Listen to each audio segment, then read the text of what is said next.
Kunyari lang ha, if you see... Yun yung record mo? Okay. So, since ang lagi nating hypothesis is that there is 1:1 ratio, if you have a total of 100 flies, okay, ano yung expected mo if it's 1:1 ratio? Gano'ng karami dapat ang male at female?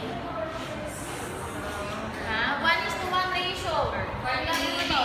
50-50. Okay, 50. So, expected male will be 50 and expected female will be 50. You still have 100 as the total, right?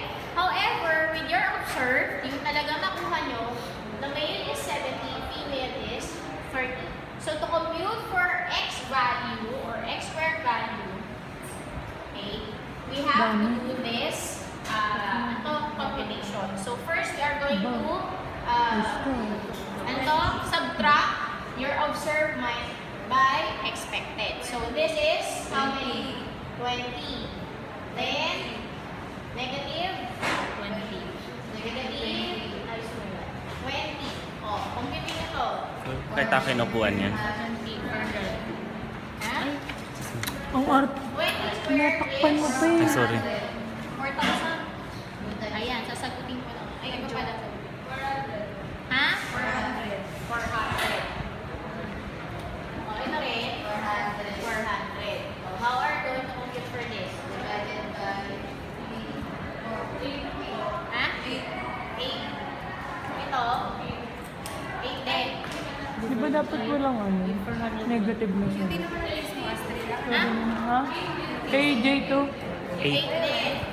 8 plus 8? 16. Lang 8 hirap. plus 8, 16. Okay. So, ito yung x squared value mo. Then, you're going to look at the distribution table. Okay? What is your distribution table? Titingnan mo doon yung DF, or degrees of freedom. For degrees of freedom, you can compute degrees of freedom by the number of your observed. Andun sa ano? Okay? Sa Minus box 1. mo. So, ilan yung in-observe nyo? Dalawa, di ba?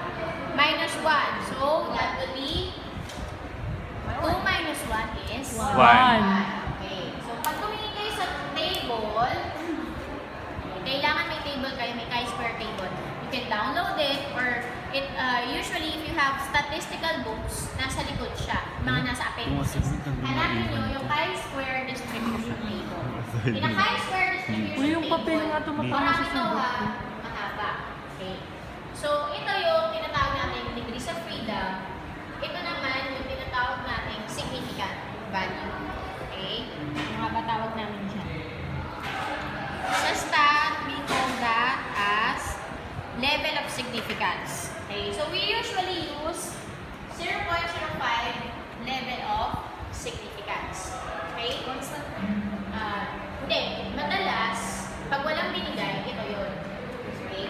But, for other exercises or for other books, they give your level of significance. Kunyari, sabihin niya, at the level of significance of 0.5, dito kayo natingin sa table nito.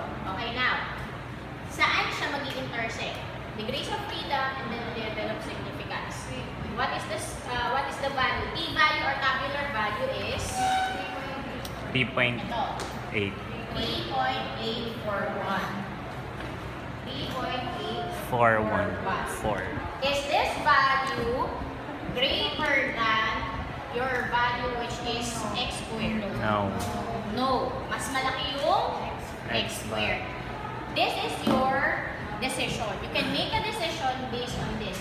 If x squared is less than the tabular value, you will reject null hypothesis. Okay? What is our null hypothesis? The null hypothesis is that there is no significant Pag walang binigay. difference between the two. Pag walang binigay daw, yun yung Ibig sabihin, constant. there is 1:1 ratio. But obviously, you see that 16 is greater than 3.841. Therefore, you can conclude that, anong conclusion natin? There is no 1:1 ratio and there is a difference between the two populations. Okay? So now, kung meron ka nakatapos na kayo, sample lang natin to. Kung nakatapos kayo kayo dun sa sex ratio nyo, can you conclude that there is 1:1 ratio based on your exercise? Ano yung mga nakukuha nyo? Sa sex ratio, meron. Sa notebook mo. O, try natin yung gawa mo. Nandun sa tackle box. Try natin yung kay Miss Gamas. Gamas.